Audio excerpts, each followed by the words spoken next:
Now, how do you diagnose these brain injuries? Like, how do you know whether the patient has extradural, subdural, concussion, contusion, so on and so forth? For that, you need to get a CT scan.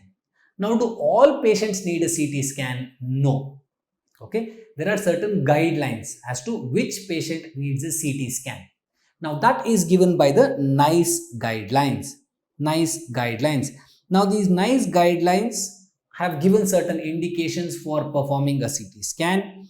First of it is that if the GCS is less than 12 at the time of the injury, or if the GCS drops after 2 hours of injury. So that means at that time the GCS is 15, but then over 2 hours, gradually over the next 2 hours, if you see the GCS starting to drop, that means you have to get a CT done.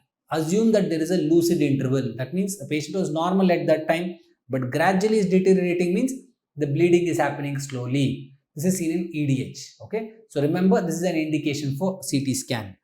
If there is feature suggestive of a skull fracture, either open fracture or a depressed fracture, these are two things that you can obviously see, get a CT. If there is feature suggestive of a skull base fracture, okay, in the form of CSF rhinorrhea, CSF autoria, get a CT scan. If the patient has post-traumatic seizures, get a CT scan. Seizures will not happen by itself unless the patient has a previous history. If seizure is happening, there is increased intracranial pressure for whatever reason. It is your duty to evaluate it. If there is focal neurological deficits, okay, focal neurological deficit, get a CT scan done. Last one is vomiting.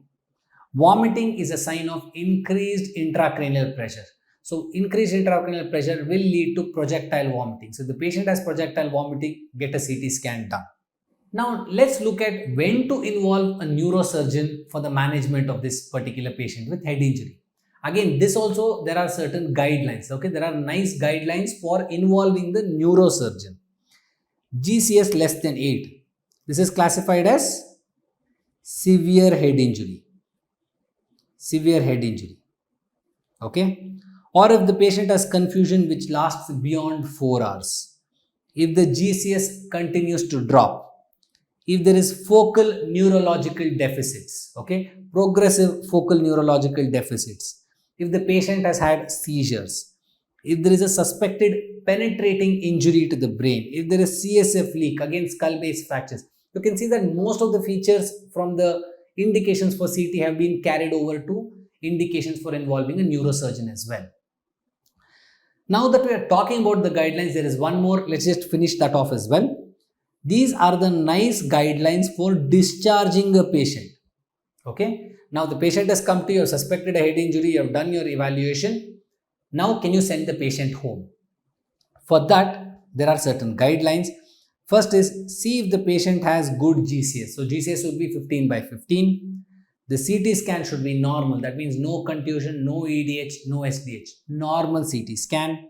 Patient should not be under the influence of alcohol or drugs. And the patient must be in the accompaniment of a responsible adult. Because if this patient deteriorates, there should be another person next to him or next to her to identify that this patient is deteriorating and rush them back to the trauma center or the hospital.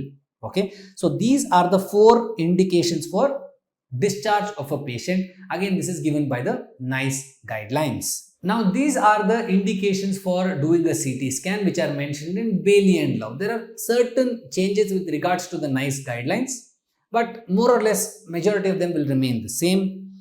GCS less than 13.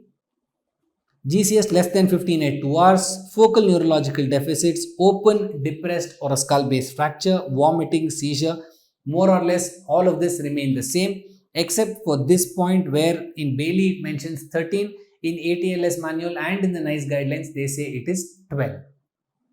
Now there are certain patients where you might not have these findings, but there are certain high risk features. Okay, certain high risk features, that means at that time they might look normal, but there is a high chance they will deteriorate.